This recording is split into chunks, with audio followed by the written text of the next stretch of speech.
Well, this is the last plenary and concluding session of this conference.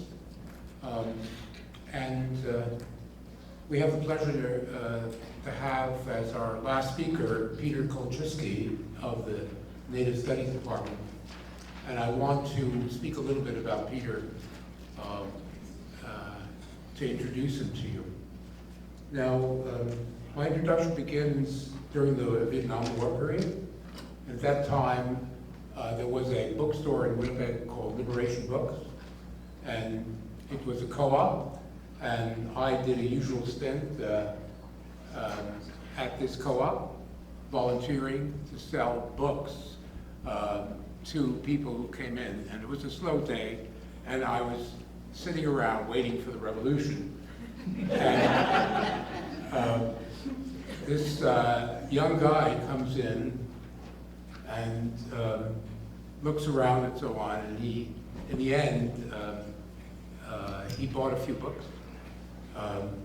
I wrote a sales slip, and it turned out that that was Peter as a student, a young university student. We didn't exchange a word, and he went away, and this is an incident we both recall years later. And when I saw him again, there had been a total transformation. He had been down east, and got educated down east, and he reappeared as the head of the Native Studies Department at this university. And really, lo and behold, he was the leading Native Studies scholar in Canada. And he has been and is producing a whole new generation of young Indigenous intellectuals, which he has basically been developing as a layer which can engage powerfully in political struggle here in Canada. Peter, and a lot of people agree with this, really is a master of cultural studies, anthropology, and Marxism. He, as I say, I believe it's true to say that he is the leading scholar in the field of Native studies in this country. He has 3 books, like The Sound of a Drum, Aboriginal Rights Are Not Human Rights, and finally a new book which is just about to appear called Report of an Inquiry into an Injustice. And these 3 books and the other many articles that Peter has produced have a special quality because they're not only fine works of scholarship, but they are also works of art. And Peter's approach to producing knowledge is that things have to be both full of learning, but also powerful as they can be as artistic and creative products. And when you read these books, you're amazed that you see references to Livy, Cicero, the Chinese classics, and French and Russian literature as part of the narrative, which is about essentially the peoples of the North. So he combines this incredible range of knowledge and brings it to bear on his particular specialty. And finally, I'd like to say about Peter that he's also a political activist. He's and in the best way, he combines this wonderful scholarship that he's creating with a deep commitment to political activism on many fronts, but in particular in terms of defending the indigenous people of northern Canada against the encroachments of capitalism. So with that introduction, I'd like now to bring Peter to the podium.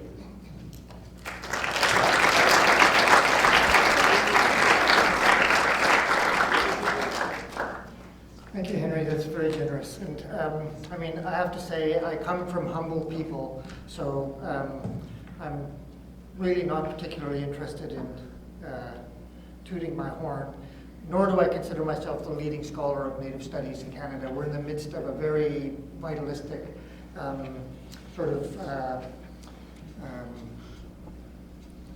moment of where Indigenous scholarship in Canada is making like absolutely outstanding advances, and I feel a part of a kind of a generational effort to bring something new to the Academy. I will also say I'm going to, I have my title, I don't really have a PowerPoint for you, I have a bunch of images for you that'll just cycle. And the images include images of communities in the far north of Canada, both showing some of the poverty and showing some of the beauty, and then there's images of civil dissent actions through Canada and through Central and South America, and some images of kind of activities in Latinx America. I want to say also my enormous gratitude to the organizers of this conference, which has been an extraordinary event. And I mean, a conference on revolution. In a sense, part of my political project has always been to try and ensure that sort of the socialist movement is aware within Canada of the importance and strategic value of Indigenous struggles on the one hand, and on the other hand, to ensure that Indigenous peoples know of the resources that can be brought to bear to them from an alliance with socialists in Canada. And that is actually, one would think it's a no-brainer, but it has been a multi-decades-long effort to try and do some education around these issues on both sides. So in a sense, this conference is a perfect venue for me. You know, I've been dreaming of revolution all of my life. When I got to university, I still have that sales slip, by the way, that Henry wrote out. When I got to university, the word revolution had just disappeared from the academic lexicon and went into hiding. And so the word revolution here is loudly announced on a poster, and it's certainly a theme that I've dedicated my life to thinking about. And I also want to say, you know, through this conference, I've learned about Turkey, I've learned about the Ukraine, I've learned about North Korea, I've learned about Venezuela in a way that, you know, allows me to penetrate through what the Western media is saying about those and other places, Guatemala, that's sort of strikingly enriched, I think, my own thinking, and then also about global politics, about the history of revolutions. Coming from humble people, you know, I'm focused on a very small, what seems like a small topic. And one thing, when I was a graduate student, when I would talk to other graduate students, they always explained to me how their topic was the most important topic in the history of the world. What everybody was working on was the central question that had to be understood in order to achieve a human emancipation. And so I always thought to myself, okay, I'm never going to make that claim. I'm working on a very, you know, population-wise, a very small group of people, pretty much on the margins, and because of my life circumstances, I happen to think the struggle is worth engaging in for its own right. Nevertheless, I somewhat abashedly will stand before you and make some larger claims about the importance of the struggle of bush peoples.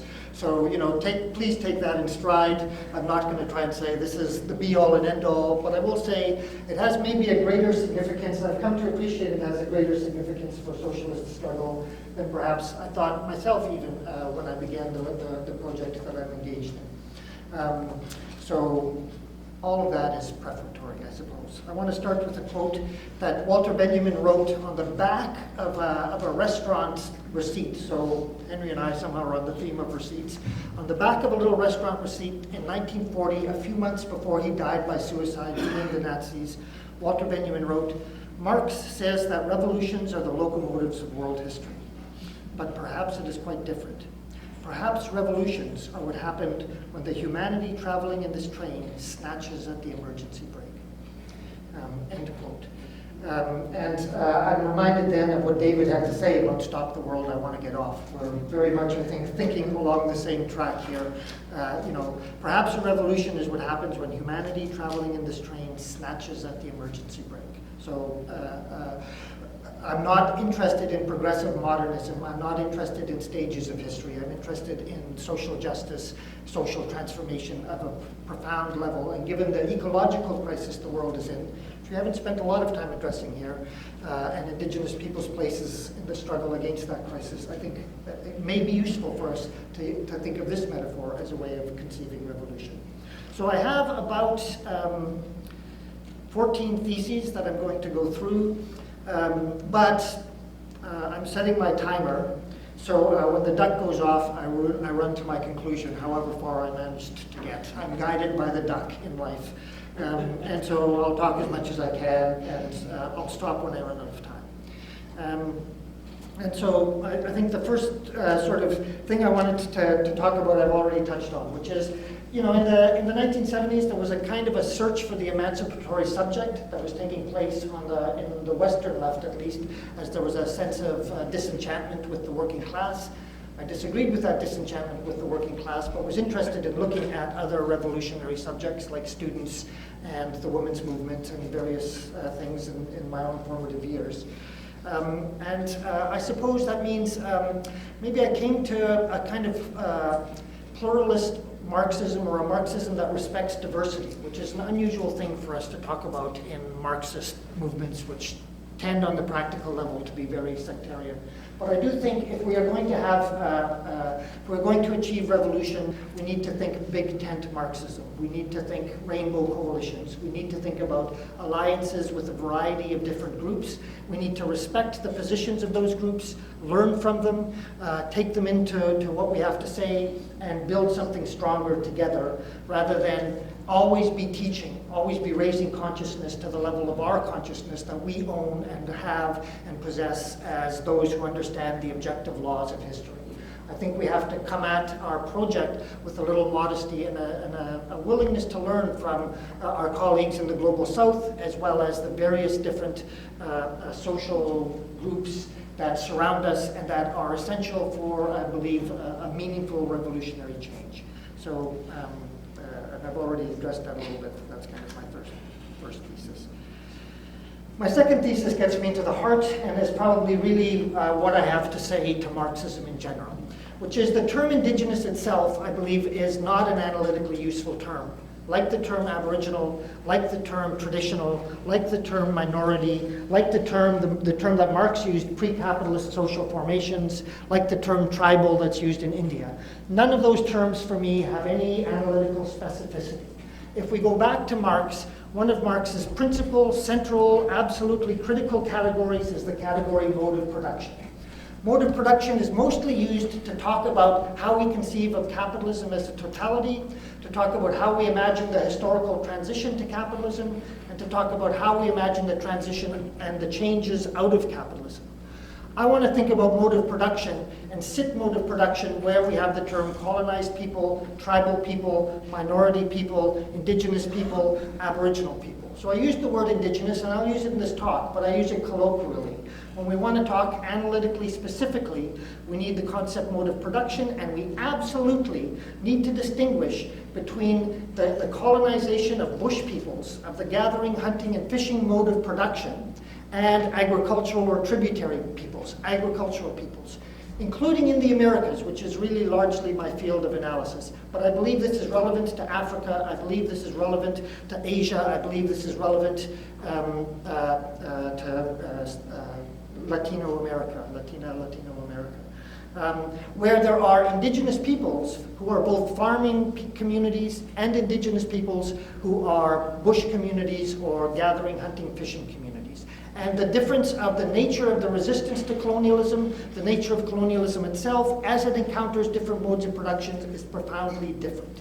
And I don't think Marxism has really taken this on board. So, for example, I had a conversation with Silvia Federici, the great Italian feminist Marxist, who's done outstanding work looking at the history of the uses of witchcraft in early modern Europe to dispossess women, and is now taking that and applying it to Africa. So I talked to her and I said, in your studies of Africa, are you paying attention to the difference between gatherers and hunters and between agriculturalists? She looked at me like I was from another planet. Like, why would that be of interest to me whatsoever? Well, it has an extraordinary interest. And I'm not going to say, that much about agriculturalists. Generally speaking, I think, with Engels, with Leacock, I think the Neolithic break is a significant historical event. The break from gathering, hunting, and fishing as a mode of production to the tributary mode of production. With the tributary mode of production, we get social hierarchy, we get patriarchy, we get private property, we get the state, we get that nexus of things that all relate to social hierarchy, the formation of classes, class struggle as a dynamic of history. With what I will call, with the scholar Glenn Coulthard, who's an Indigenous Marxist Fanonian scholar in Canada, although I was using the word bush long before Coulthard came along, I'm quite happy to associate myself with his use of the term the bush mode of production to talk about gatherers, hunters, and fishing, are egalitarian. They're egalitarian in social terms, they're egalitarian in gender terms. They involve generalized reciprocity, the general sharing of what we would call the means of production. They involve extensive leisure time, as we know from Marshall Sahlins' great essay, the economic essay, The Original Affluent Society. So I believe the bush mode of production is fundamentally different in terms of the resources it offers. If we think about the difference between a thinker in Africa like Amilcar Cabral and Frantz Fanon. Frantz Fanon was tied into an Enlightenment project. He needed an Enlightenment project and was suspicious of tradition because he was working in an Islamic context, that is a Neolithic or a tributary mode context where there was patriarchy, where the traditions that he's talking about were deeply hierarchical, just different hierarchies than capitalist and colonial hierarchies. Amilcar Cabral, working in sub-Saharan Africa, was much more respectful of the traditions of the people he was working with because they were egalitarian traditions that could inspire him and Nelson Mandela alike. So if you read what Mandela or what Cabral has to say about tradition, and you read what Fanon has to say about tradition, you get two entirely kinds of different discourses, which do not make sense in abstract universalistic philosophical terms. They only make sense in concrete, grounded, situational terms if we look at where Fanon was working from and where Cabral was working from. But whoever says this, well, I'm saying this today for you all, so you all know.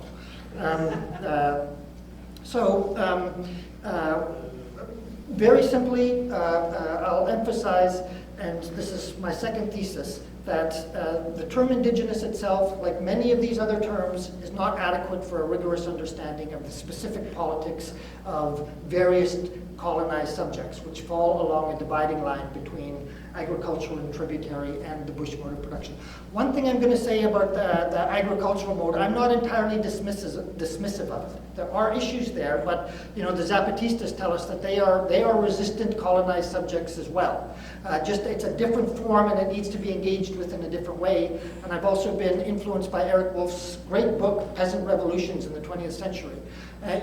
All of the revolutions we've been talking about absolutely had a component of peasants. And if we don't understand, if we want to just think peasants are backwards, they have nothing to offer revolutionary thought, well, we haven't learned anything from 20th century history. So I'm not going to dismiss the agricultural mode of production, but I'm going to say my own work in northern Canada is with the bush mode of production, and I think it has several other resources that haven't been talked about that I will get to for a socialist project. Thirdly, I want to say that actually existing socialism, as we talk about it, in Russia, in China, in various parts of the world, has at best a mixed record when it comes to indigenous peoples. And perhaps the story of the mosquito peoples in Nicaragua is as telling an example as any. But, it's to a certain extent it's understandable. You have revolutionary ferment, you have this huge moment of a burst of creativity, and then it's under attack. And you need to take the institutions of civil society, to take the courts, to take the media, and if they're criticizing your government, that's a part of the attack. You have to defend yourself, so you need to seize control of those things. Everything becomes subsumed to the national project, including the indigenous peoples within your territorial domain. And so socialists have often put the interests of indigenous peoples second to the broad projects, and I think this has been a tragedy to a certain extent. Although I learned a little bit from the Venezuela talk this morning about the Venezuelan revolution. One of the ways in which it advances the revolutionary project is in its recognition of Aboriginal rights. And then I'm curious to know materially on the ground what that's meant for indigenous people in Venezuela, obviously. But that's still, that there's a recognition of that socialism is willing to say we will bend around Aboriginal rights, because Aboriginal rights are fundamentally important to the Bush mode of production, as I would call it, I think allows us to imagine a revolutionary project whose big tent encapsulates indigenous enclaves and indigenous socialism, we might say. I would say acknowledging, dealing with, respecting, appreciating the specificity of the Bush mode of production has not been something that socialism in the real world has accommodated particularly well. And I think it needs to develop a better record of this. This is why I'm here yelling at you. And there are many other scholars trying to work on this, and some gains have been made. So fourthly, if we think about Pimicikamak, which only a few of you were at a session. We had a little session on a group in northern Manitoba, a First Nation. They wouldn't call themselves a First Nation. The Pimicikamak Ininu. So the Cree of former Cross Lake First Nation basically declared autonomy in northern Canada. And it's a part of their long-time struggle against Manitoba Hydro here in this province. And I should say, actually existing socialism to the extent that we never had it, but that it existed in the province of Manitoba. In the province of Manitoba, we had social democratic governments for a long stretch of the last few decades. In the long stretch of the last few decades, though they have engaged in measures that have alleviated the poverty of Indigenous peoples, particularly in urban areas, the social democratic government has not been better than any liberal and conservative governments all across Canada when it comes to the exploitation of Aboriginal resources. And the sad moral or ethical fact is, to some extent, the price of the social programs that the social democratic government was willing to pay is borne on the back of Indigenous peoples in northern Manitoba, whose lands were flooded and whose communities have been devastated in order to produce the hydropower that produces the profits, that produces and pays for some of the social programs that people in urban centers and in other places have relied on in this province. So we are basically hammering away at Indigenous peoples in the north in order to enjoy a certain kind of lifestyle, and the feeling that we have some moral superiority and ability to develop social programs here in Manitoba, as has happened in other places around the world. I guess that's my third point. Fourthly, I want to say that resistance in the Americas is certainly, if not led by, there are striking moments of resistance and revolutionary ferment, we might say, in and across the Americas. And so I was talking about Pimicikamak. In Pimicikamak, they declared their own government system. In their struggle against Manitoba Hydro, they decided that their own politics was the first place to begin. So they developed a four-council system, and I told a little story, but I'll tell it to you as well because it's too funny to resist. After they developed that system, all of the decisions are made through this Women's Council, Elders Council, Youth Council, Executive Council. So one of the chiefs, John Miswagan, who was a chief in the early 90s, he told me that when he would be on the phone to Ottawa negotiating something, they would have a long conversation, and at the end of it, it's okay, I think we've got an agreement here, I'll have to take it back to my councils for approval. And then the person from Ottawa would say, well, we don't recognize your system. And John would say back to them, that's fine, we don't recognize your system either. And that's more or less how they operate. And that's going on today in Canada. Barely known about in Manitoba. Never mind known about nationally or internationally. And one of the pictures somewhere up here is of their flag, if you see the red and blue flag. Pimicikamak, like what's going on at the grassroots level in Bolivia, like what's going on in Chiapas, like what's going on in many, I was in Cajuel territory in Brazil last March. They're creating autonomous zones in which Indigenous values can continue to circulate.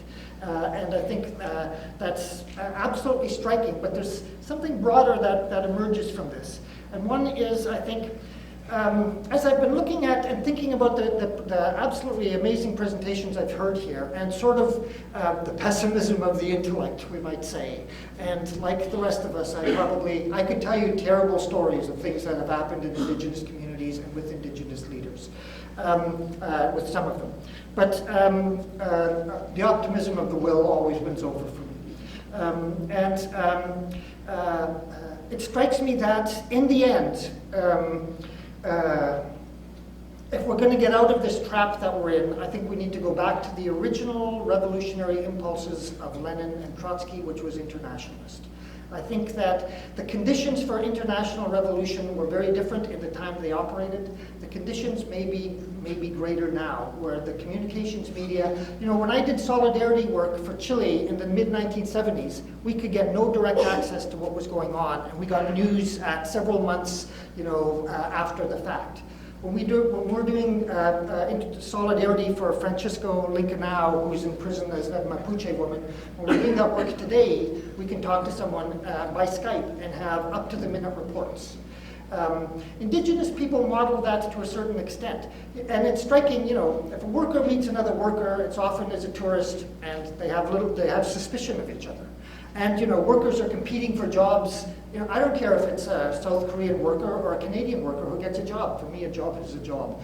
But globally, there's this sense of competition that's fostered among working people. If an indigenous person, whether from an agricultural or a bush society, meets another indigenous person, either on neutral ground or in other of their home territory, there is an immediate sense of solidarity. There is I want to learn about you and you want to learn about me. We want to trade ideas. We want to talk about various kinds of things. And so at a kind of ground level, there's a form of sort of solidarity across national borders that bush peoples, agricultural colonized subjects carry with them. And I think to a certain extent model for the rest of us. Of course, there are some international associations of indigenous people. I just learned of a new one, the ICCA from David. There was International Indigenous Survival. I have to say, I myself did not, I saw the energies of a generation of activists go into the United Nations work, and for me, I felt like the struggle for indigenous rights comes from the ground up, so I put my energy into working at the community level and fighting in very small northern communities to try and sort of invent the doctrine of indigenous rights. But I think in their solidarity for each other, that's kind of a felt and personal solidarity, but has some organizational exemplifications of leading to the Declaration on the Rights of Indigenous People at the United Nations, which I've been critical of as a structural model. There's something there for us perhaps to dig into when we think about international revolution, which Venezuela could well be the spark that lights, and for a while was looking like it, and may again. I'm not going to give up on the Venezuelan struggle either. So I think it's worth thinking this. So I want to turn in my point 5 and 6 to two strategic values of the struggle of bush peoples, specifically bush peoples, gathering, hunting, and fishing. And these are numerically a minuscule population that would not, like the agriculturalist indigenous peoples are a somewhat larger population. Bush people, minuscule. They wouldn't make it on any of your statistical accounts whatsoever. In Alaska, they don't even count indigenous activities as economic activities. They're all considered unemployed if you're fishing and hunting and trapping. They don't even make the statistical charts. And that's not untypical of how social scientists, looking at macro data, deal with it. And we're dealing with very small communities, and even in those communities, the people who are actually practicing anything that approximates the traditional lifestyle, they're against it. There are huge structures against them. There are relatively few of them. There are some communities here and there where there are more. Northern Manitoba, you have a few hunting families in many of the communities. So we're talking about very small numbers. I'm going to make a claim that their strategic value is extraordinarily higher than their numbers. And I want to go back to Key's opening plenary session. One of the things he said was that the real economy has less need for labor, but still does need raw materials. Where the hell are those raw materials coming from now? Increasingly, we're reaching to the furthest reaches of the world, into the depths of the jungles, into the farthest parts of the Arctic, mostly into the last remaining indigenous territories that exist in the world, wherever they can be found. That's where the last of the raw resources that capitalism desires in its avarice are. So if you think about capitalism, I'm kind of thinking of it on three pillars. There is still the work of workers to produce surplus value and to make the things that have to be made, increasingly being automated, but it's still happening. Workers still have a very profound role for me within capitalism. Then the raw materials that are often in bush territories, and also in agricultural territories, and then other elements of civil society that we can talk about. Well, if there could actually be alliance between workers' movement and indigenous peoples on indigenous lands, we have the possibility of cutting off capitalism from the raw materials that it needs to survive. But actually, indigenous peoples and indigenous lands pose a deep structural threat to capitalism. Certainly within Canada, absolutely within Canada.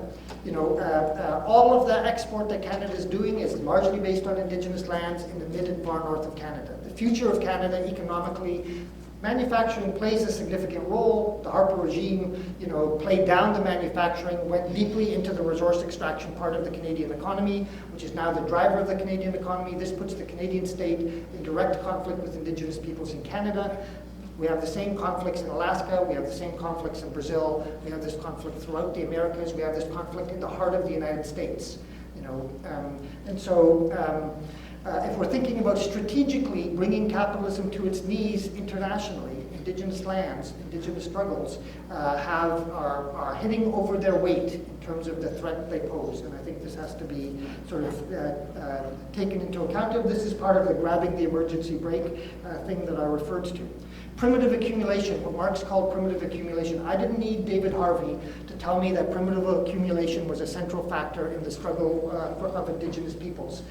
So 10 years before Harvey was writing The New Imperialism, I was working with Marx's concept of primitive accumulation as a driving force behind the Canadian state's activities in northern Canada, and you know, continue to do so. I'm very glad David Harvey wrote what he wrote, and I like what David Harvey has to write as well.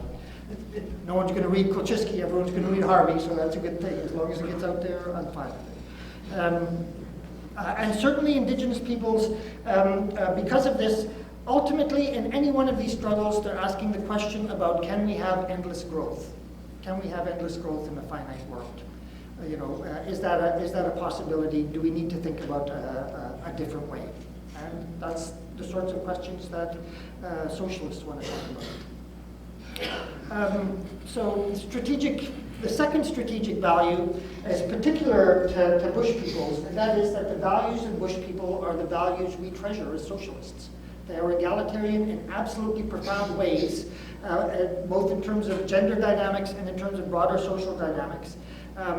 But also the notion of respect for personal autonomy. Within bush cultures, there is this, I see another person, I'm going to respect them. I start from the position of respect. You own the ground you walk on, I own the ground that I walk on. We're going to respect each other, right? And that respect for personal autonomy, is something that socialists could dearly learn from. I think it's the society we want to achieve, but it's very rare in the activities we actually engage in as actual practicing, struggling socialists. We're constantly denouncing each other, denying each other, criticizing each other, delegitimizing each other, owning the truth at the expense of everybody else's particular line on whatever historical situation that we're in. A little bit of respect for socialists, for personal autonomy, I think would do the socialist movement in general very good, but it is the society, the world we want to see. We don't just want to see change for change's sake. We want to see a world where people have an opportunity to show respect for each other, to be respected, to be roughly speaking equal, not to be governed by bureaucratic hierarchies. And so on all sorts of levels, if we look into the pores of indigenous communities, in the 1970s we like to say, well, what is the true revolutionary model? Is it Cuba? Is it Vietnam? Is it Mao Zedong's China? Is it Russia at this particular historical period, right? This is the claim that I can make, okay? Humans have been around we have some debate, between 60,000 and 100,000 years, right? For 90,000 of those years, people lived in a society, not closer to nature, in a society that involved gathering, hunting, and fishing, the bush mode of production. For about 10 to 12,000 years, we've lived in tributary mode of production with social hierarchy, and then for the last few hundred years, we've lived in the capitalist mode of production and the rule of avarice. that has brought the world to two possible global catastrophes, the catastrophe of potential nuclear war and the catastrophe of global warming. If you give capitalism another 200 years, I would have to say you're probably being pretty optimistic, right? Gathering and hunting peoples have been around for tens of thousands of years. You want an example of real-world socialism? I've got an example of real-world socialism for you. You don't have to look much further. Let's remember that. I think I'm going to check my time here. Oh, rolling right along. All right. So the Bush mode of production actually gives us both historically a concrete sense that socialism works.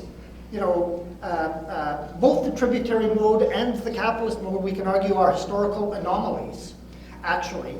And the historical norm, by far, is the Bush mode of production. And it's not to say we engage in all of that the way it was engaged in, you know, but that we can take contemporary technologies, we can take the advantages of contemporary societies, we can bring those together with the values of the Bush mode of production, and we can create something new. That's part of the possibility that we have to be able to think of. So when we look at contemporary Bush mode of production, right? It's within the pores of capitalist society, and it's compromised in all sorts of ways.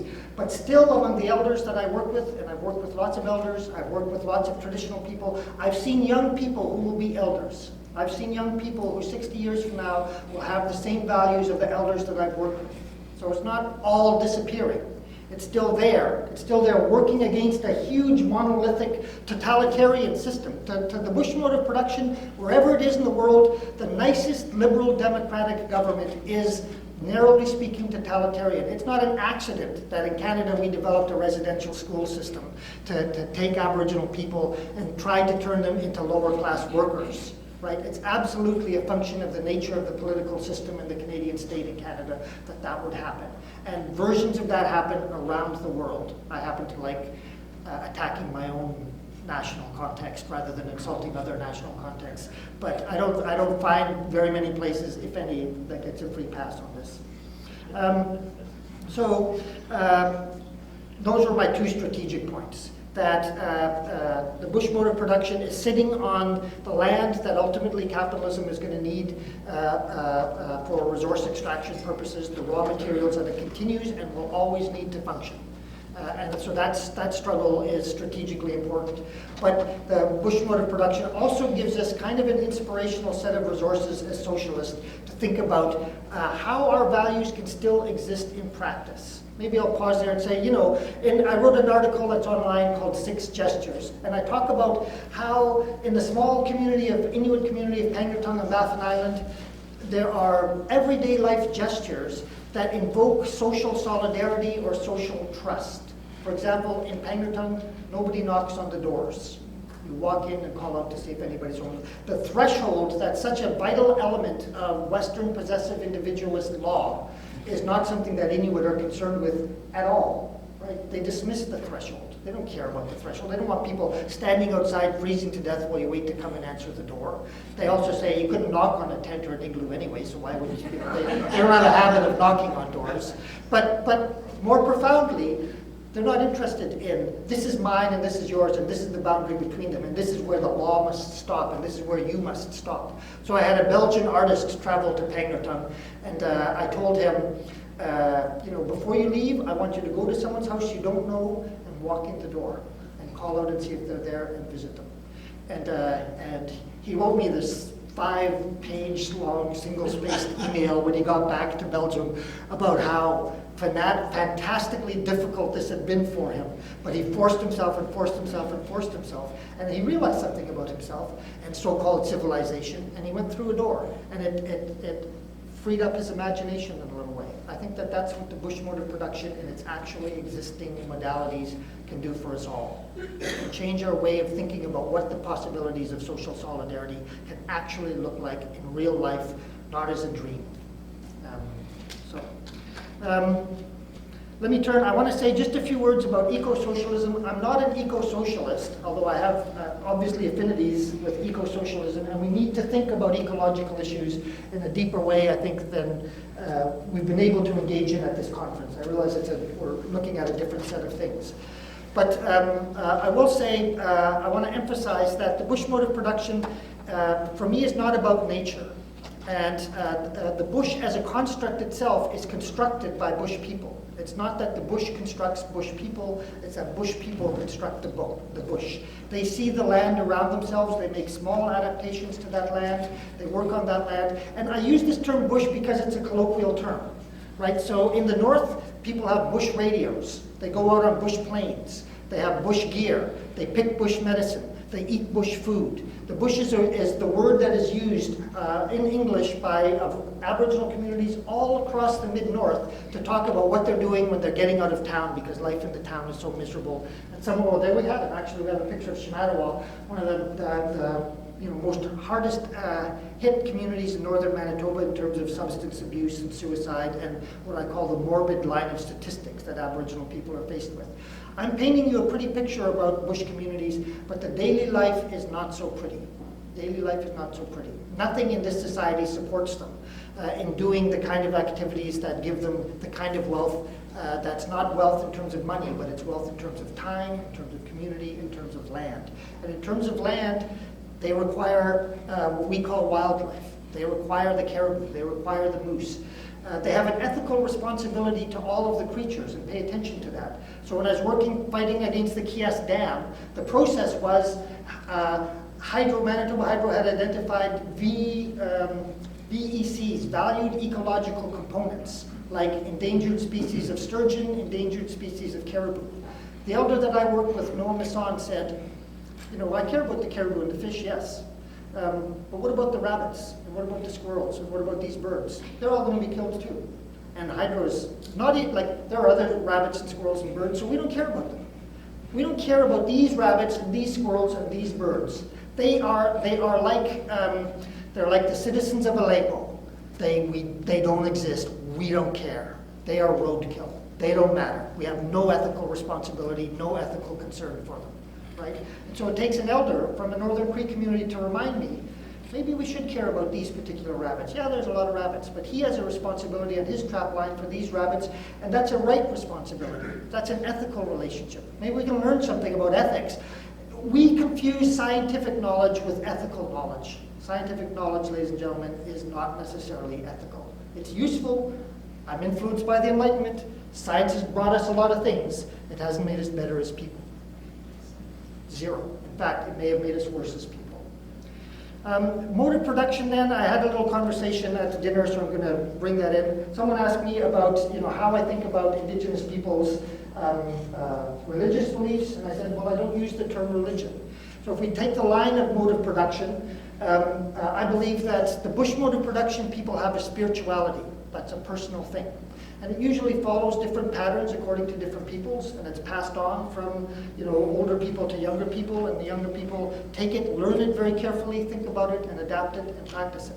But if you look at Indigenous, bush spiritual forms, they're always in circles. The sweat lodge is people sitting in a circle.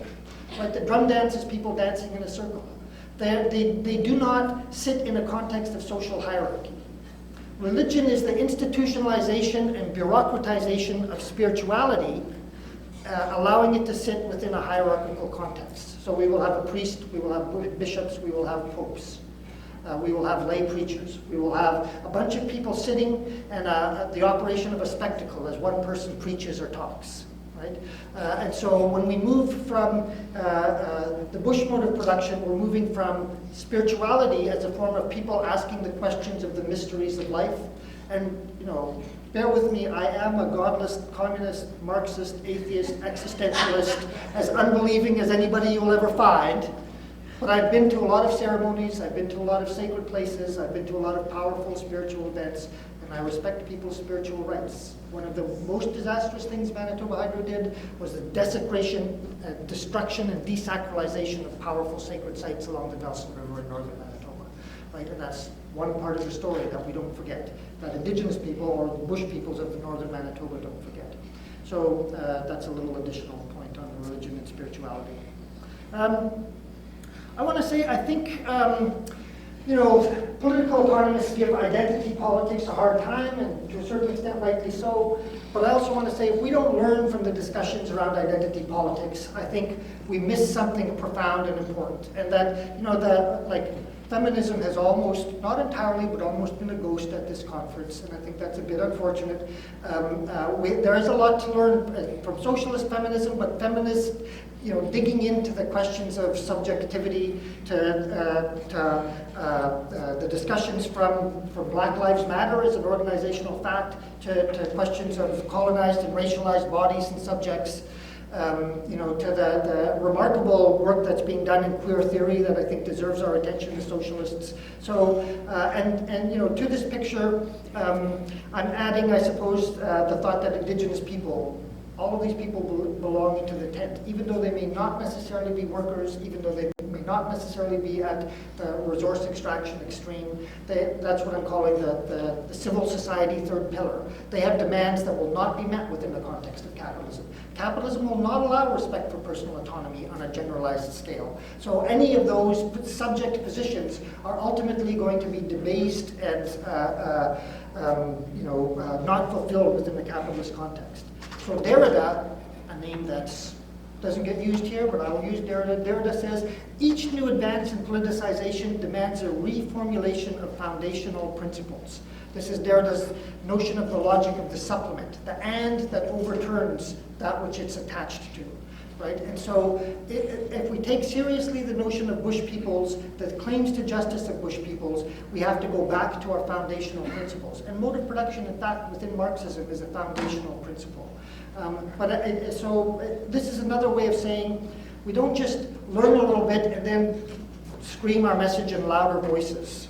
We have to take something on board deep within us in order to understand it, in order to be able to articulate it, in order to be able to respect it and to march with it. And ultimately, marching with it is what I'm interested in. So that leads me to say that, if this was a conference of cultural studies people, I would be talking to them largely about primitive accumulation and the necessity for political economy. Because without political economy, cultural studies has no traction, and it's just about who can be the most cynical person in the room. And believe me, I've been to lots of conferences where it's all a fight about who can be the most cynical person in the room. So you can tell the more interesting cultural studies people because they have some political economy. But similarly, I'm in a room of political economists, so I'm going to talk to you about the value of cultural studies. The truth will not fight a revolution on its own. We need to reach people. We need something more than the truth. We need to understand how ideology is circulating. We need to understand what are the elements within the culture that we can use, and we need to, and we can take from cultural studies scholarship itself, many lessons about how we reach beyond the narrow confines of the people who think roughly like us. So I would say that the strongest work that I've seen in contemporary scholarship has some sense of cultural studies and some sense of political economy. Cultural studies on its own without political economy is an absolute dead end. Political economy on its own without cultural studies, I wouldn't call it an absolute dead end. I always find political economy worthwhile reading. There's a lot of cultural studies I don't find worthwhile reading. But political economy, I think, needs some sense of what's going on in cultural studies if we're going to achieve something like the ends we want to achieve. Which is another way of saying the revolution must have its poetry. Mayakovsky is as important, maybe not as important, but needs to be read with Lenin. Lenin needed a Mayakovsky. There needed to be poets of the Russian Revolution. There needs to be artists. There is a place for thinking about revolutionary culture. And I think that's not an accidental or a side project in a revolutionary project. I think that has to be close to the core. The revolution loses sight of itself if it's not transforming ownership of the means of production, and that's a political and economic fact. Absolutely, and I would stand my ground there. But in order to achieve a transformation of the ownership of the means of production, you need to talk to people. You're not talking to people, you're not achieving anything. And to talk to people, to show them the possibilities of a new world, I think you need the cultural workers, which involves media workers as well as artists. And I want to say, I think Professor Zarasov, I hope I'm getting your name right, you mentioned at least the problem of bureaucracy. And I want to say, for me, the problem of bureaucracy is an absolutely critical problem when it comes to actually imagining socialism in a real world. Hannah Arendt, who's no friend to socialists, but nevertheless is an insightful scholar. Hannah Arendt once said, bureaucracy was the result of a responsibility no person should have for another person, and no people should have for another people. This, I think, should be written on the entrance of the Department of Indian Affairs in Canada. And it should be written on the entrance of every Department of Aboriginal Affairs everywhere in the world. Bureaucracy is the result of a responsibility no person should have for another person, and no people should have for another people. As socialists, we're going to have a party, we're going to have a system, we're going to have an apparatus, and we have those things to fight the revolution, yes. And we're going to have to seize the state, and the state is a deeply bureaucratic thing. So we have to find a way to de-bureaucratize at the heart of bureaucracy. We have to find a way to challenge the notion of bureaucratic hierarchy that are embedded in the state. And I think the community forum element of what you were talking about in terms of Venezuela represents that. So you're seeing kind of the bureaucratic revolution, which is based on hierarchy embedded in the state, and the popular revolution, which is based in popular media and community organizations. Well, we absolutely, I think, and certainly if we're talking about what Bush people are doing, we're saying that that needs to be respected, and a bureaucracy that does not respect that puts itself above that, is hijacking the revolution in its own interests. And I think we've seen this historically, and so absolutely we must pay attention to it. Okay, so I have 3 more points. The first is a little story of the contemporary world. So I was in Paraguay. Not a lot of people get to Paraguay. Don't even ask me. Wherever I go, though, I end up in the bush. So I go to Paraguay, and I had 2 trips into the bush. One into the Chaco, the sort of grasslands area in the west of Paraguay, and one to the Caguasu in the Guarani forest. Caguasu means big forest. In the Caguasu, what's going on is you have a more recent wave of Mennonite industrial farmers. They're not, the forests legally are protected. So what the industrial farmers do is they bribe poor campesinos to cut down the trees. When the trees are cut down, the campesinos can do some subsisting farming for a few years. After a few years, they're given title to the land. Then they can sell it to the agribusiness farmers and repeat the cycle. At the bottom end of the stick here are the Guarani peoples who depend on the forest for their livelihood and are now in structural warfare with the other poor people that they live right beside, the campesinos. But you see the campesino children walking to school, wearing shoes, carrying little bags, not well off. They're walking to school, but they have clothing, they have shoes, and they're managing to eke some kind of a subsistence off of this. The Guarani that I spoke to were barefoot. Right? They had, out of wood, carved AK-47s. This was how they were going to defend their forest, with wooden carved AK-47s that might have the spiritual, magical, mimetic power that the people carrying the real AK-47s had. Since I'm a godless, communist, materialist, atheist, I didn't hold much faith in these young men being able to defend their families with carved AK-47s. But the elder that I talked to in that village, for me to talk to him, I was translated from English to Spanish, from Spanish to Guarani, and back. Right? Guarani to Spanish, Spanish to English. He was just casually pointing at the medicinal plants that were all around us, and talked about the spiritual house that they had in their village and the things that went on inside of there. Right? Here's a man absolutely immersed in his culture. And he knew the ancient ways of drawing the poison medicine out of people's chest in ceremonial life. We brought a Guarani elder up to an elders gathering here in Manitoba as a result of my making those contacts. Okay, so I go into the Chaco. The Chaco had been partly colonized by a much earlier wave of Mennonites. Those Mennonites in the 1920s or 30s had nearly starved to death and had relied on indigenous people to keep them alive, to show them what they could eat, to show them how they could hunt in the Chaco. Slowly they had built up agriculture, they had built up their farms, they had built up a system. In the 1960s, having had this good relationship with the indigenous people there, they realized these people are all losing their land, and they kept us alive. They saved us. We're not going to let them sink. So to their credit, those Mennonites bought land that they bought specifically for the indigenous people. And when the time came and when the indigenous people were run off everywhere else, not able to hunt, they helped them settle on that land. They helped them practice agriculture. So I went into the Chaco. I met some people. It was funny. In the Kagosu, the guy I traveled with, he'd drive down the road, he'd stop. He wouldn't even, people just knew him so well, they'd jump in the back of his truck, he'd be driving, they'd pound on the top, he'd stop, they'd get off. And he had this kind of warm relationship with all the people. In the Chaco, the Mennonite guy I drove with, he had a PhD, he wasn't stopping for anybody.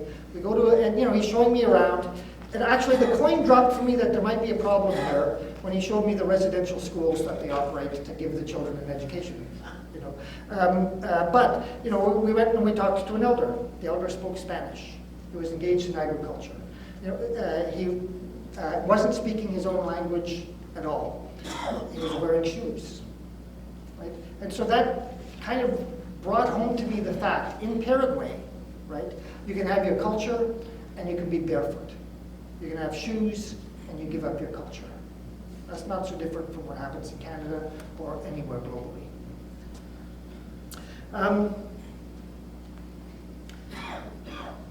I believe the transition from each mode of production will be a unique event in history. And if we look at the transition from gathering and hunting to that tributary mode of production, a whole bunch of more research has come out about this. And the initial stage of the transition is very difficult for people. People lost heights during the transition from the bush mode of production to the tributary mode. It took a long time, thousands of years, before they recovered, before they reached the level of just material prosperity that the bush mode of production had allowed people to have.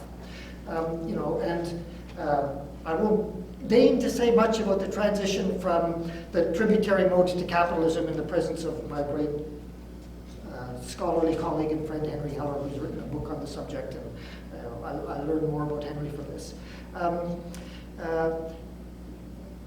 But I believe the change in mode of production will be a historically unique and unrecognizable, to a certain extent, unrecognizable event. At the same time, in my reading of history, each revolution has some similar characteristics and some similar features. So Henry mentioned I read Livy. If you want the best short account of a revolution, read Livy's account of the end of the kings in Rome and the replacement of the kings by the consular system, where they seized control of the city. When the king and his sons march from the army to the city, they go around them, they seize control of the army. They don't let the king in the city. When the king goes back to get the army, they don't let the king in the army. It's almost as if it could have been planned by Trotsky, ladies and gentlemen. There's no doubt that Marx was heavily influenced by Livy's discussion of the conflict between rich and poor throughout the history of ancient Rome. What they also did was Brutus, the ancestor of the Brutus who stabbed Caesar, this is a little sidetrack on classical history. The reason why Brutus was so important to the assassins of Caesar was he was a direct descendant of the Brutus who led the struggle against the Tarquin kings. Right? That's why they wanted the name Brutus behind their assassination of Caesar. The Brutus who assassinated the Tarquin kings was the one who said, we don't want another king. We're changing the system. We're going to have two sites of power. We're going to have a consular system. We're going to have a balance of power, which influenced the American revolutionaries. It might have been good if it had influenced other revolutionaries, so I remind you of that today. The state needs some kind of a balance, whether it's the law, whether it's the media, something. If the state controls everything, I think sooner or later, ladies and gentlemen, we're going to be in for a rough time, as we've seen in many a revolutionary situation, difficult as that may be. Or we read The Water Margin by Xin Yan, also called Outlaws of the Marsh, which I would like to translate as Outlaws of the Bush, this great classical Chinese novel from the middle of the 14th century. People who think that China is all about Confucianism and orderly society and all of that wonderful stuff, when you read Outlaws of the March, you realize that there is a tradition of the struggle for social justice in ancient Chinese history and literature. Mao Zedong carried the Outlaws of the March apparently on the Long March himself. Outlaws of the March tells us a little bit about that other contribution of the Bush mode of production to revolutionary socialist practice, guerrilla warfare. The first inventors of guerrilla warfare were bush people. You know, Pontiac's revolution in what became Canada, the United States, was guerrilla warfare, an attempt to unify all the Anishinaabe and say, here's a good idea, let's drive those white people back into the ocean so they'll go back where they came from. Yeah, a very good idea. And, you know, the counter-revolution for Pontiac was assassinate him. Like all those assassinations we heard about among the great African socialist leaders that have happened over the last 30 years. I think we can see certain elements of each revolution, and certainly in terms of the creativity and the ferment, we can learn things from each one, but the revolution that we want, I think, will look like nothing we will recognize, and we have to remember both of those things. So what if a revolution happened and no one on the left noticed? What if a revolution happened and no one on the left noticed? Right? Well, no one on the left notices Pimicikamak. In fact, although the socialist left was happy to run out to Idle No More marches and thought, this is a great thing, for the most part, the left had very little understanding of what was going on and did not provide the resources to keep that movement moving, because it was not their movement, right? It is their movement, should be their movement, could have been a much stronger and lasting revolutionary fervor in this country and in other countries. And I think part of the reason why it lost energy was the great organizational capacities of the left were not put at the service of Indigenous leaders and Indigenous activists. And I believe the next time around, we need to do a better job. So that's why I'm here preaching at you as if I were, who knows what. The Bush Revolution will be a revolution in the pores of the dominant structure. It will, of necessity, as long as there's not a global transformation, have to create enclaves. But we've known about this as socialists for a long time, the creation of enclaves to try and keep the revolutionary spirit and the hope that those enclaves will spread. And there are all kinds of compromises through and through these enclaves and that kind of a way in which you try and create a society that has some features that might be more desirable than what we have.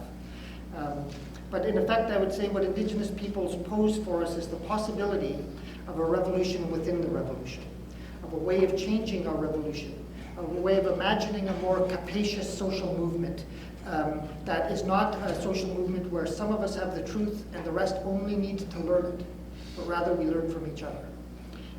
And so I would say, for me, resist, rebel, revolt, each is a distinctive note in the symphony of social change and the choreography of social justice. And I think I'm under time, but I'll end there anyway. Thank you all very much.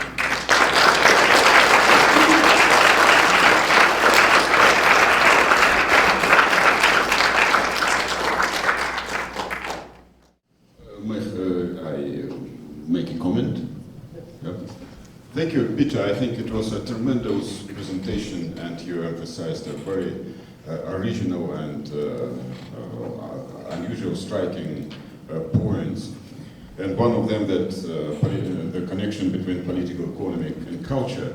And I believe that it is very strong because every political economic theory is on the one hand based on historical experience, on the other hand it takes this historical experience only through particular prism of culture. And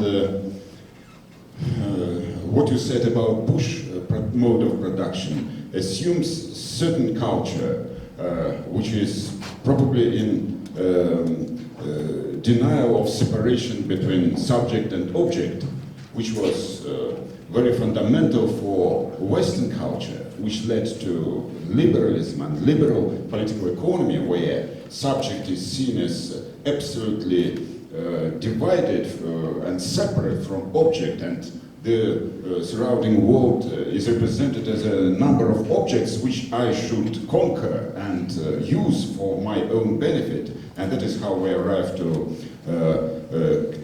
Marxian understanding of capital as self-increasing value, which has no limitations. What underlies Marxian political economy is very different cultural paradigm, which was developed by Hegel and which is opposed to this dominant philosophy, and which sees no division between subject and object. And in Marxian political economy, this is expressed, critique of capitalism in this sense is expressed through contradiction between value and use value. And while people need use value of commodities, capitalists need value. And that is how use value is subjugated to production of value, and that is how we arrive to enormous exploitation not only of people but of nature, to ecological crisis. And this culture and this political economy is absolutely opposite to the bush culture which we described, and this bush mode of production. And the socialist revolution from this standpoint is in shifting the focus of production from value to use value. And it existed in peasant communities which are somehow related to bush mode of production, and Russian socialist agrarian economist Chilyanov described the so-called labor family production unit as much more stable than capitalist farm, because a capitalist farmer is interested in profit, while the labor community is interested in consumption of its members. That is why it doesn't stop production even when it is unprofitable, because they still produce use value to feed people, to feed children. And that is why peasant societies in all countries all over the world allowed these societies to overcome enormous results of calamities such as wars and different economic hunger and all such kind of things. And that is why I think that in modern society we can renew a bush mode of production in new form, basing on particular rational culture, but not of such kind which underlies neoliberal understanding, but what is described by Marx, by socialists, and what underlies the future socialist society and its economy. Thank you. Thank you. I agree with what you're saying, and I would say I don't know much about the Russian context, although some Russian colleagues of yours have invited me to come. They're very excited about the idea of the bush mode of production, so I may go and learn a bit more about Russia.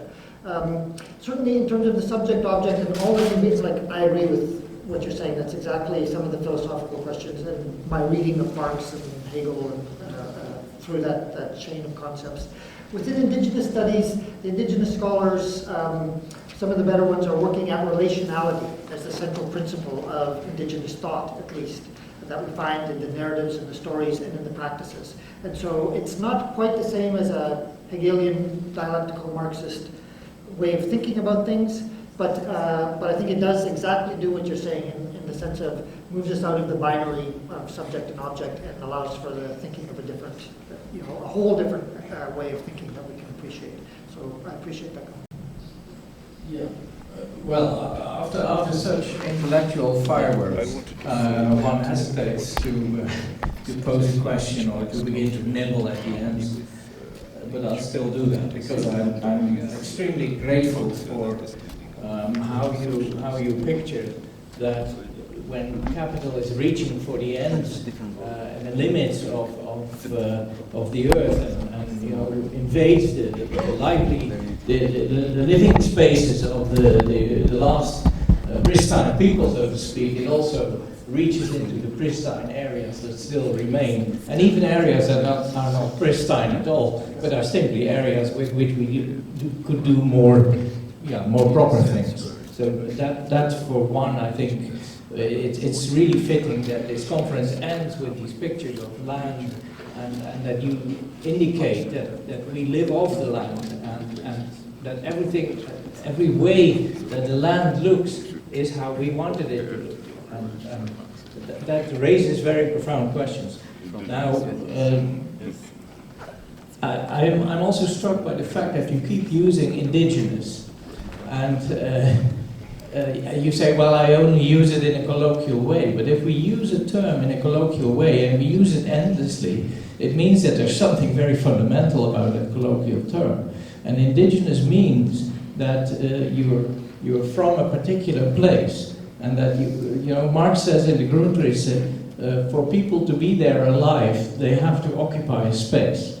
And Russian anthropologists, Shirokogorov, Gumiliev, and others have developed the concept of ethnogenesis, which means that people develop particular characteristics in their interaction with specific geographical circumstances in which they find themselves.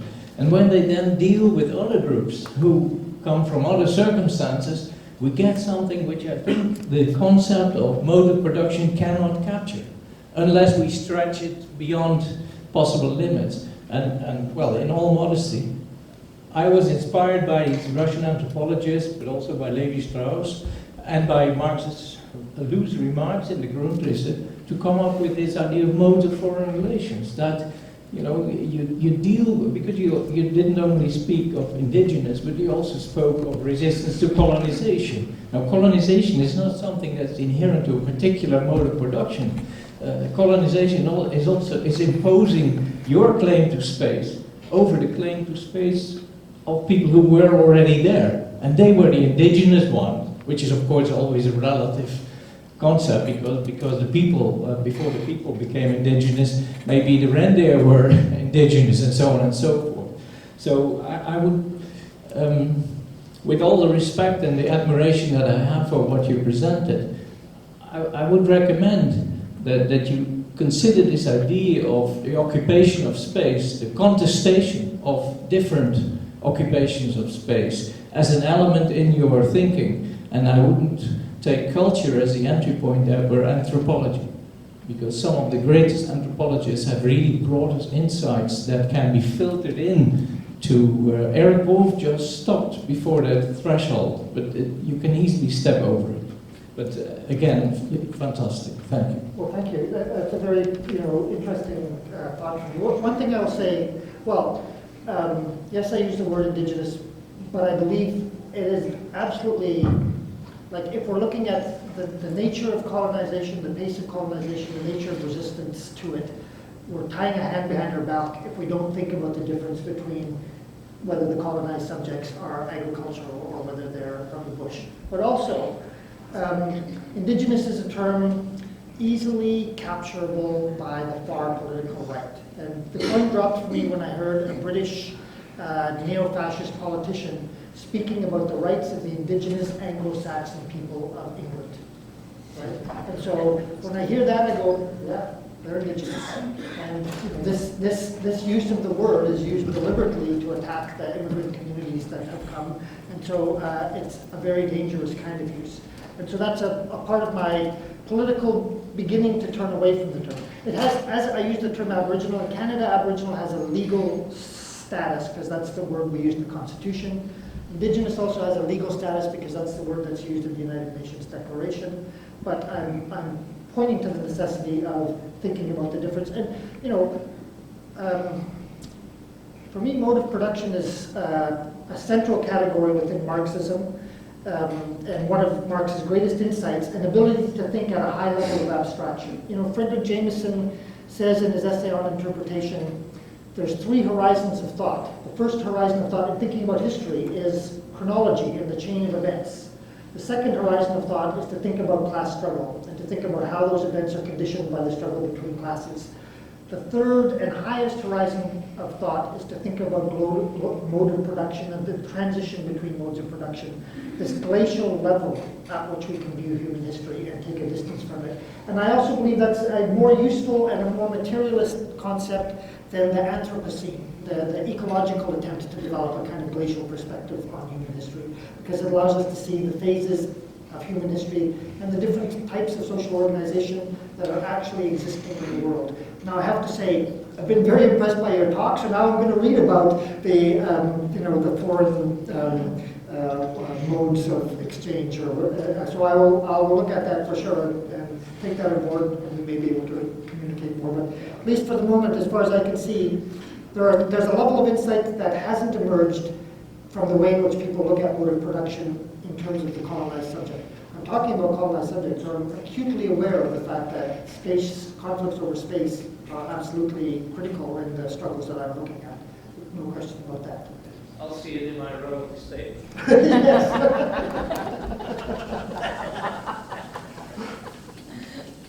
Hi Peter, thank you very much for your presentation. It was visually also very pleasing, very satisfying. You have talked about the struggle of against Manitoba hydro. Now at this conference we haven't talked much about Bolivia, and I was wondering, I was wanting to draw you out on let aside the symbolic value of having an indigenous leader after 500 years of Spanish colonization. You do know very well, of course, and you have traveled across Latin America, the struggle in Cochabamba, which was over resources and which directly drew in a multinational corporation and rainwater. So, and of course in Ecuador also, when Rafael Correa first came to power, Pachacutec, and there were coalitions of progressive. So I'm very curious if you have traveled to Bolivia or Cochabamba, and what do you make of the struggles there, this combination of an indigenous leader, and we haven't even talked about whether that model is a viable socialist model for the 21st century. We've been too self-absorbed in Russia and Venezuela, and so yeah, I'm just wanting to draw you on what do you think is going on there, and what it means for the future of socialism for the 21st century, and the particular brand of socialism which you are presenting to us. A struggle over indigenous resources with indigenous, leadership. Thank you. Thanks for that question. And I haven't been to Bolivia. It's on my research agenda, and I believe over the next 2 years I will be there. I'm not a Latin Americanist, but I found myself drawn and visiting. And wherever I go in Latin America, people invite me out into the bush, and I always like going out into the bush. And then I find out what's really going on in many places.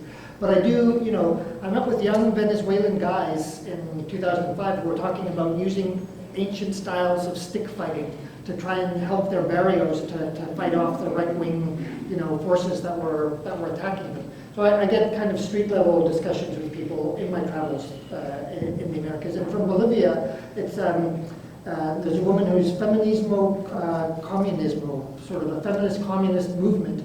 She's a powerful, radical activist. From her I learned, as in the case with Venezuela, that there's, the state has kind of taken the lid off of popular creative energies, and a bunch of different things are happening there that don't get captured by the media. And so what the state itself is doing is, I read Jeff Weber a little bit, and there's a kind of a neoliberal surrender going on to a certain extent. And so,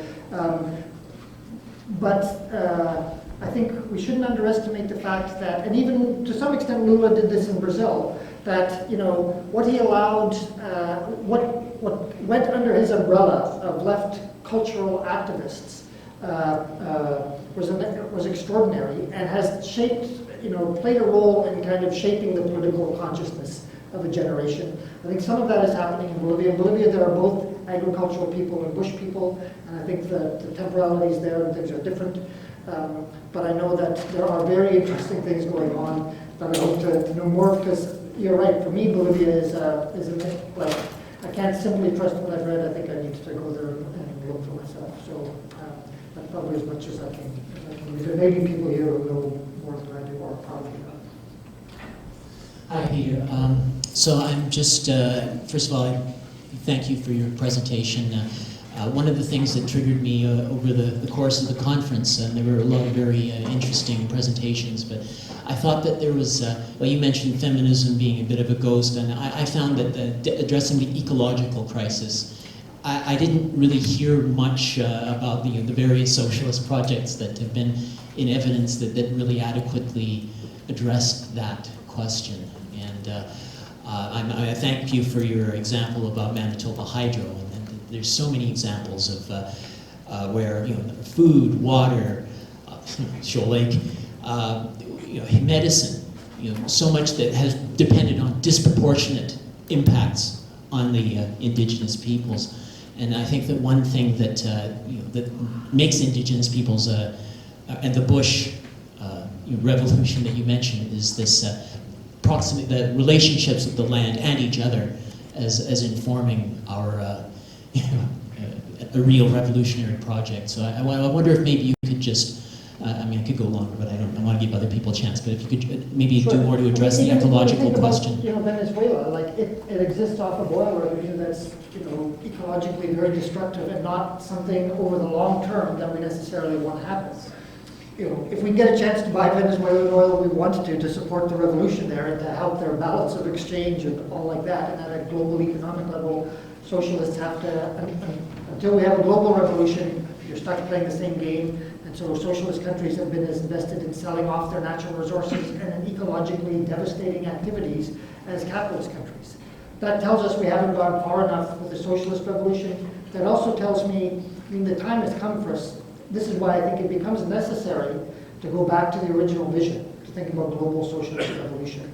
Like we cannot actually deal with the global ecological problems we face unless we are somehow capable of thinking globally.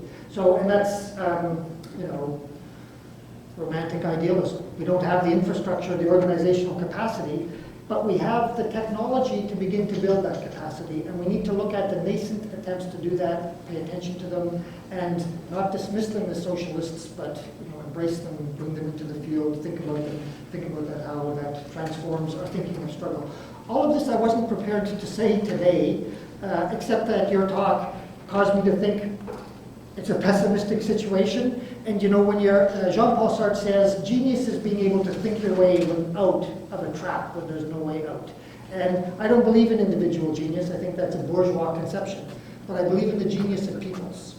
And I think, popularly in various places around the world, I guess I have some sense that peoples will come up with something which we have to be there to pick up on, to recognize, and to move with, that may lead to some kind of a different transformation that will maybe transcend or will have to transcend ultimately national boundaries if it's going to deal with the challenges that we're facing. So I think that's a very good question. Thank you. Okay. Hi, ladies and gentlemen, we're getting more out here. We have to look at the message again, so maybe we can take a couple more questions. I'm Roger from Vancouver, and thank you so much for your talk. It was really quite inspiring, informative. I learned a great deal. You said something which I think is extremely important. You talked about I can't remember the exact words, but the expansion dynamic of the capitalist system and how it's reaching the furthest parts of the world. And I think this is a fundamental concept for the environmental movement to understand and then begin to apply. That our goal in the environmental movement has to be to firstly corral and then gradually eliminate this destructive expansion imperative. It's fundamental to capitalism, and it was explained by Marx, but I don't think environmentalists or even Marxists have been sufficiently aggressive in fighting for this idea, because the consequences are profoundly revolutionary. We have to get rid of 80%, 90%, 95% of the excess, the waste, the garbage that we fill the world with, so we can concentrate on the things that are important, which is culture, science, shelter, healthcare, throw in a couple more. That's it. All the rest of what we see out there, and that's polluting the earth and destroying us, has to be done away with. And that's a very profound and revolutionary thing. But I think it is the essence should be the essence of the environmental struggle. That and the elimination of war, of disarmament. Those to me are the two large historic challenges. I want to recommend a book that I think is very important for the renewal of Marxism that I think is needed, and it's by Jeremy Smith. It's called The Bolsheviks and the National Question, published around the year 2000.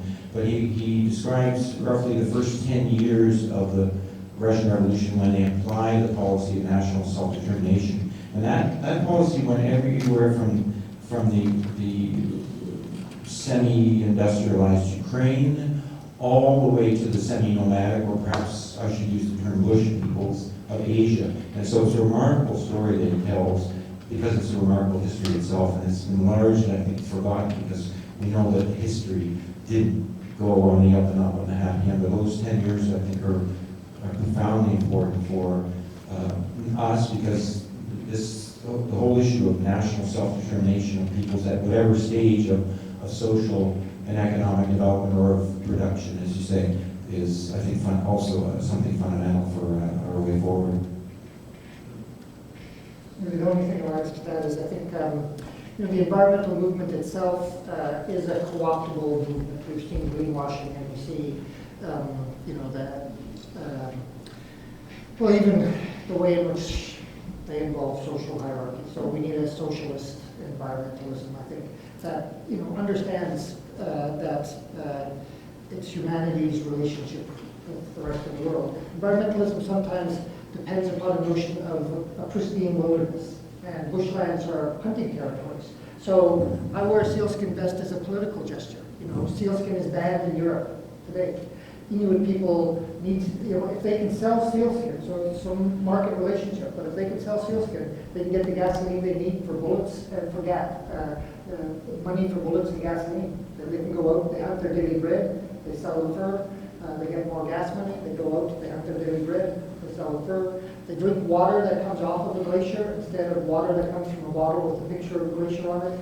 And they have something better than housing and food and clothing. They have something that the Anishinaabe people call Bimatsiwin, the Innu people call Pimicikamak, the good life. And the good life has a conceptual status in Innu and Anishinaabe thinking. It's not the good life as in, I've got it all. The good life of having the things you need is absolutely collapsed with the good life of being a good person, helping other people. So Bimatsiwin is about, yes, I have got a good, rich life. Yes, I have a good, rich life because I'm a good person and I'm reaching out to other people and I'm being with other people. There's magic in that concept, I think. And it's, what bush peoples ultimately are not satisfied. They don't want to be wage workers with, many do. But the best of the leadership, the best of the elders, it's not about becoming wage workers with the latest color television and a slightly better house and a fancy porcelain flush toilet. You can have an outhouse. You can have water from a well. And you can have the good life. Right? You can have time. You can be your own boss. You can drink the water from your lake. You can eat organic, fresh meat.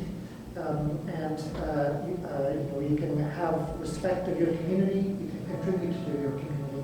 Those are the things that make for a good life. And it's at that level of conversation that Marxists have largely abdicated, that we need to think about and how we can learn from bush peoples. So, thanks for your comment.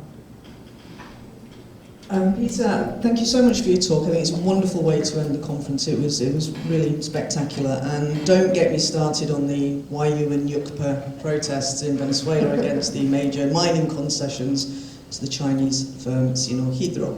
And taking into account the comments that were made before by our colleague on focusing too much on Venezuela and Russia, I just wanted to ask you something about drugs. Because normally when we talk to people about, who are the leading drug-producing countries of the world, everybody always says Afghanistan and Colombia, whereas the reality is the world's leading drug producer is probably the Netherlands, and I throw that in on purpose after your British bashing. And this is because actually very few people in global terms consume cocaine and consume heroin, and the world's most widely consumed drugs are synthetic drugs which are produced in the global north. So this is kind of the driver of my interest in the war on drugs. And what's particularly interesting for me is how these traditional drugs such as ayahuasca, ibogaine, coca, psilocybin, how these have all been such a major focus for the kind of war on drugs as well, these very traditional, indigenous, if we use that word, substances. So I wondered if, particularly given your comments about problems of substance misuse, which we know is major in so many of these indigenous communities, if you had any kind of insights for us in this kind of spiritual and medical subordination of indigenous communities, and what role indigenous communities could maybe play in helping us to address some of the worst excesses of this war on drugs. Sure. Well, first thing is, it's my belief historically the greatest pusher in human history has been Queen Victoria, of course. So I'll throw it back on England. Absolutely. But but I believe that's a historically demonstrable claim, although contemporary, I guess the Netherlands, there's some issues there. I mean, maybe the best thing for me, like in Northern Canada, there's not a lot of hallucinogenic or traditional kind of drugs of use, but in the pre-Columbian periods, there's a huge trade network, and you know, things came from southern countries into the north. There's an exchange. Tobacco itself, and Pimicikamak is a version of sort of wild tobacco that's grown in northern Canada, other kinds of things. And yeah, I would say that the policing of those is a way to criminalize Aboriginal descent, probably. And many of the political leaders, and this is probably more so for southern countries than in the north, but there's an element of it in the north too. You know, you can arrest and jail someone, and the political leaders are often spiritual leaders. So Francisca Lincolnau, who were working to try and get out of jail, you know, she's called a machi in Mapuche culture. That means she's a spiritual leader as well as a political leader. And so if they want to get her any way they can get her. If she's leading a ceremony and she's using something, then they can get her, right? And that'll go with, you know, any state in any context, basically. And, you know, morality and sort of the morality policing of Indigenous people, particularly Indigenous women, actually, there's, you know, a long and very specific history of that that we need to think about. But certainly in terms of the drug trade, I think you pretty much said it well yourself. The Indigenous drugs are being lumped in with these pharmaceuticals that are the most serious problems. And it certainly feeds into the criminalization of Indigenous descent, absolutely. And that happens a bit with marijuana use in northern Canada, you know, and like small, you know, less significant, but, well, marijuana use is very widespread, but to arrest someone for marijuana use, you know, is a crime as far as I'm concerned of the state, and we see that happen fairly consistently, absolutely. So, thanks for that. I want to read a quote from Kulchyski, the leader of the tribal opposition to the Roman invasion of Britain in AD 60. This is attributed to Kulchyski, but it was written by Tacitus, but it wasn't fake news. I know the speech, so go right ahead. And I want to read it for two reasons. I think we should invite Sinn Féin to come here, because the Aboriginal population of America isn't just the people they encountered, it's the Gaelic people of Scotland and Ireland, who were still unsubordinated at the time they were exported. And that is central to the awareness that Sinn Féin has. And every time I've heard Jerry Adams speak, or Mary, or whatever, they begin with the position, their affinity with Aboriginal peoples. Now, there's two things that strike on when I read this speech, because it sounds extraordinarily modern. And yet, if you're steeled in the sort of Walt Whitman Rostow version of history, or its equivalent, the supreme stages of history, modes of production, you think, well, this is crazy. These people are 2,000 years ago. Surely this is outdated. But actually, until 1845, 2 million people lived north of the Tay in Scotland, and they were bush people. They lived off the land. What that tells you is first of all, the extraordinary fertility of the land. There are now 200,000 people living on a land that supported 3 million, 2 million. And we all know about the hunger in Ireland, you know, and William Petty's plans as early as 1640 to say we only need the land for the food, we don't need the people on it, they must be exterminated. And they were exterminated by capitalism, not by progress. That's the key thing. And the consequence of that is the ecological devastation that we now see. And the separation of the most precious resource of the planet, which is nature, from the people who are its natural custodians. And that's a loss. And the speech tells us that it's a loss. And it's a wonderful speech, but I must read it. It won't take long. To all of us, slavery is a thing unknown. There are no lands beyond us. Now, however, the furthest limits of Britain are thrown open, and the unknown always passes for the marvellous. But there are no tribes beyond us, nothing indeed but waves and rocks, and the yet more terrible Romans, from whose oppression escape is vainly sought by obedience and submission. Robbers of the world, having by their universal plunder exhausted the land, they rifle the deep. If the enemy be rich, they are rapacious. If he be poor, they lust for dominion. Neither the east nor the west has been able to satisfy them. Alone among men, they covet with equal eagerness poverty and riches. To robbery, slaughter, plunder, they give the lying name of empire. They make a desert and call it peace. Tacitus also wrote at the end of the Germanica, he says, these people are so savage that the gods can do nothing for them because they can satisfy all their own needs. So he was like, he was the first version of the original African society, actually. So that's probably as good a place for us to end today, because it seems like the more things change, the more they stay the same, ladies and gentlemen. So thank you all for your attention.